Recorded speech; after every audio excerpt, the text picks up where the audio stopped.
जी अस्सलाम वालेकुम। लो जनाब माशाअल्लाह ਅਸੀਂ ਨਾ ਅੱਜ ਬਾਗ 'ਚ ਵੀ ਆਏ ਆ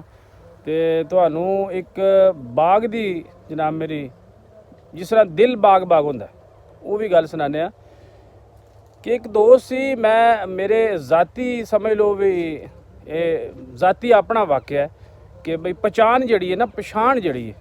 ਉਹ ਬੰਦੇ ਨੂੰ ਰੱਖਣੀ ਚਾਹੀਦੀ ਠੀਕ ਹੈ ਜੀ। ਤੇ ਮੇਰਾ ਇੱਕ ਸਮਝ ਲਓ ਵੀ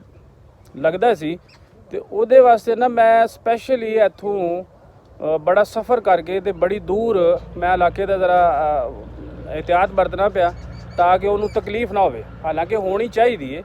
ਕਿ ਵੀ ਕੋਈ ਬੰਦਾ ਜਦੋਂ ਮੁਹੱਬਤ ਨਾਲ ਫਲੂਸ ਨਾਲ ਜਨਾਬ ਮੇਰੀ ਬੜਾ ਦਾਵਾ ਕਰਕੇ ਔਰ ਬੜੀ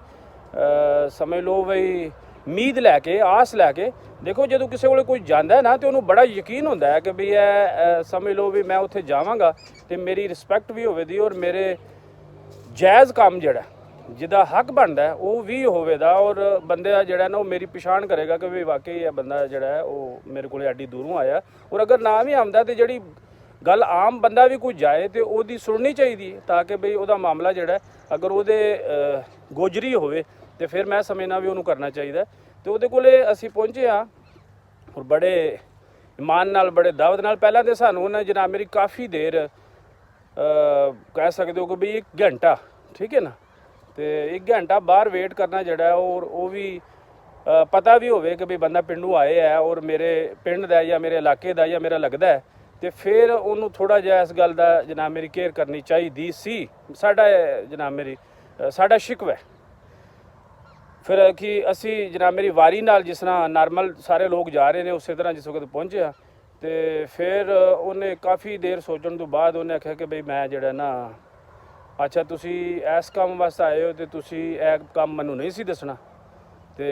ਤੁਸੀਂ ਉੱਥੇ ਹੀ ਮੈਂ ਆਉਂਦਾ ਤੇ ਤੁਸੀਂ ਮੈਨੂੰ ਦੱਸ ਸਕਦੇ। ਮੈਂ ਕਿਹਾ ਚਲੋ ਠੀਕ ਹੈ ਅਸੀਂ ਆ ਗਏ ਹਾਂ ਤੇ ਉਹ ਤੇ ਕੋਈ ਗੱਲ ਨਹੀਂ ਉਹ ਸਾਡਾ ਪੈਟਰੋਲ ਸੜਿਆ ਜਾਂ ਸਾਡਾ ਵਕਤ ਜ਼ਾਇਆ ਹੋਇਆ ਤੁਸੀਂ ਅਗਰ ਕਰ ਸਕਦੇ ਹੋ ਤੇ ਉਹਨੇ ਆਖਿਆ ਚਲੋ ਮੈਂ ਨਾ ਇਹਦੇ ਬਾਰੇ 'ਚ ਸੋਚਾਂਗਾ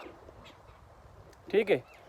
ਅਸੀਂ ਕਿਹਾ ਚਲੋ ਉਸ ਤੋਂ ਇਲਾਵਾ ਮੈਂ ਕਿਹਾ ਉਸ ਤੋਂ ਇਲਾਵਾ ਮੈਨੂੰ ਇੰਝ ਲੱਗਦਾ ਹੈ ਵੀ ਮੈਨੂੰ ਕਿਸੇ ਬੰਦੇ ਨੇ ਦੱਸਿਆ ਸੀ ਵੀ ਯਾਰ ਤੁਹਾਡੀਆਂ ਨਾ ਅੱਖਾਂ ਖਰਾਬ ਹੋ ਗਈਆਂ ਨੇ ਤੇ ਮੈਂ ਕਿਹਾ ਚਲੋ ਪਤਾ ਲੈ ਆਵਾਂ ਤੇ ਕਹਿੰਦਾ ਯਾਰ ਉਹ ਕਿਸ ਬੇਵਕੂਫ ਨੇ ਤੈਨੂੰ ਇਹ ਗੱਲ ਦੱਸੀ ਹੈ। ਮੈਂ ਕਿਹਾ ਸਰ ਮੈਂ ਤੂੰ ਕੋਈ ਪਿੰਡ ਦਾ ਬੰਦਾ ਸੀ ਤੇ ਉਹਨੇ ਇਹ ਗੱਲ ਦੱਸੀ ਸੀ ਕਿ ਬਈ ਉਹਨਾਂ ਦੀਆਂ ਨਾ ਅੱਖਾਂ ਦਾ ਕੋਈ ਮਸਲਾ ਚੱਲ ਰਿਹਾ ਤੇ ਉਹ ਕਿਸੇ ਡਾਕਟਰ ਨੂੰ ਚੈੱਕ ਕਰਾਉਣਾ ਸੀ ਤੇ ਮੈਂ ਵੀ ਫਲਾਣੀ ਜਗ੍ਹਾ 'ਤੇ ਹੋਣਾ ਜੇ ਤੁਸੀਂ ਉੱਥੇ ਆਓ ਤੇ ਮੈਂ ਵੀ ਚੈੱਕਅਪ ਕਰਵਾ ਸਕਣਾ ਮੇਰੇ ਤਲਕ ਵਾਲਾ ਡਾਕਟਰ ਹੈ।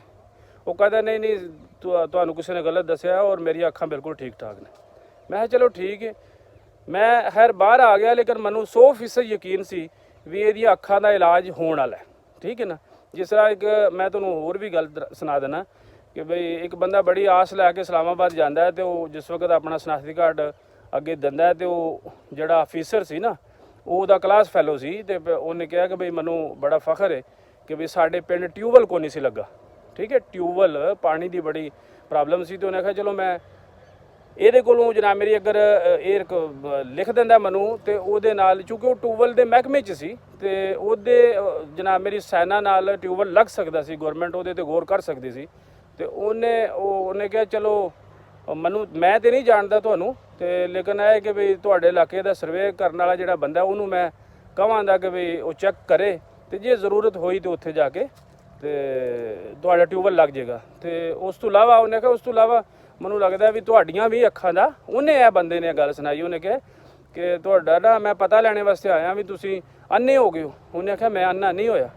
ਉਹਨੇ ਆਖਿਆ ਮੈਨੂੰ ਲੱਗਦਾ ਪਿਆ ਵੀ ਤੁਸੀਂ ਅੰਨੇ ਹੋ ਗਏ ਜਦੋਂ ਤੁਸੀਂ ਮੈਨੂੰ ਪਛਾਣਿਆ ਨਹੀਂ ਬਚਪਨ ਦੇ ਦੋਸਤ ਨੂੰ ਜਾਂ ਕਲਾਸ ਫੈਲੋ ਨੂੰ ਜਾਂ ਜਾਣਨ ਵਾਲੇ ਨੂੰ ਤੇ ਮੇਰੇ ਵਾਸਤੇ ਤੁਸੀਂ ਅੰਨੇ ਹੋ। ਤੁਸੀਂ ਇਲਾਜ ਕਰਵਾਓ ਟਿਊਬਵੈੱਲ ਅਸੀਂ ਲਵਾ ਲਾਂਗੇ। ਜੇ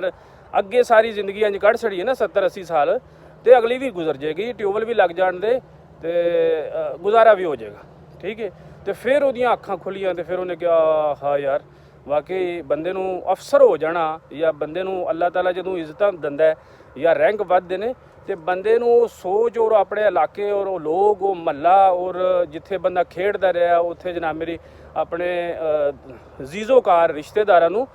ਭੁੱਲਣਾ ਨਹੀਂ ਚਾਹੀਦਾ ਬਲਕਿ ਉਹਨਾਂ ਦੀਆਂ ਹੀ ਦੁਆਵਾਂ ਨਾਲ ਉਹ ਬੰਦਾ ਇੰਨੀ ਤਰੱਕੀ ਤੇ ਬੰਦਾ ਜਾਂਦਾ ਹੈ ਤੇ ਬੰਦੇ ਨੂੰ ਚਾਹੀਦਾ ਕਿ ਵੀ ਉਹਨਾਂ ਲੋਕਾਂ ਦਾ ਖਾਸ ਸਪੈਸ਼ਲ ਖਿਆਲ ਰੱਖਣਾ ਤਾਂ ਕਿ ਅੱਲਾ ਹੋਰ ਦੇਵੇ ਹੋਰ ਨਵਾਜ਼ੇ। ਇਹ ਜ਼ਰੂਰੀ ਨਹੀਂ ਹੁੰਦਾ ਕਿ ਬਈ ਸਾਰੀਆਂ ਤਾਲੀਮ ਦੀਆਂ ਹੀ ਸਾਡਾ ਇਹ ਮੰਨਣਾ ਹੈ